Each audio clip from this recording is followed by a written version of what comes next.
Hey guys, what's up? I am here to give you guys a recap on the new episode of Sword Art Online Alicization War of Underworld, which is on episode 7. Now, this episode right here continues the war of what happened in last week's episode, obviously, but we also get to see a couple characters in action. You know those little twin little girls, oh my gosh, twin little girls? It looks like to me they are doing some action part by killing some goblins. And of course, we also see another side to them. Thank goodness. I'm gonna say it right now, and I'm pretty sure anyone who freaking was watching last week's episode might have had the same thought of what those little girls would have done.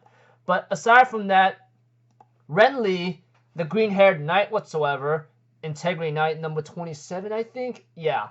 Apparently, he does have some cowardice in him and feels a lot of fear.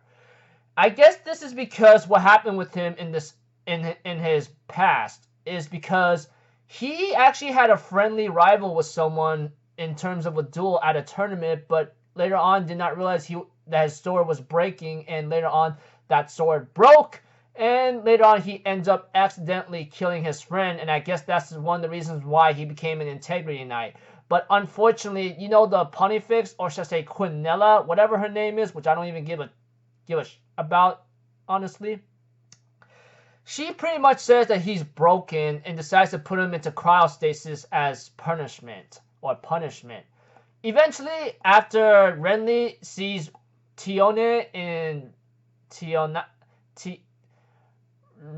the red-haired girl and Kirito and Yujio's Kohais, he ends up realizing that they are trying to protect Kirito right now, but unfortunately they get attacked by a goblin. Renly, having to see Kirito, who apparently cannot move, wants to protect them, realizes he decides to get his courage again once more after remembering his past, and decides to kill the goblin and goes back into action into the battlefield, you know? And we see to it, of course, eventually, that after Renly regains his composure, uses his weapon, he ends up killing multiple goblins, and he ends up taking on the goblin captain. Although his attacks on the goblin captain doesn't seem to work, he warns the goblin captain, hey, I'm a failure as a knight, but these things that I have right here, you are not to undermine them, okay? The goblin captain did not take that seriously, and Renly, who somehow managed to master his weapon, was able to kill the goblin captain by cutting him in half, vertically, if anything. And, of course, we see to it that the two little girls are actually surprised to see Renly being more knightly now, and was actually surprised to see him in action. Of course, it looks like to me those two little girls are not what we thought they were going to do, but it looks like to me they wanted to take credit to having to save Renly, but after seeing him in action, they decided to take orders from him where he tells them, go back to your unit and I'll go back to mine, etc. Then he turns back to see that Kirito and the other little Kohais are safe and says, thank you very much, etc., you know? And ends up going back to his unit. We see to it that the Dark Territory army are pretty much upset to see that the goblins and giants and many others are dead right now, especially the captains. And we see to it that she sends in like 800 flying units to go attack, but Berkule, the Integrity First Knight, he ends up using his perfect master control art and eliminates them right off the bat. But we also get to see to it that one of the Dark Territory leader says it must have took a toll on his life or something, you know? So, yeah.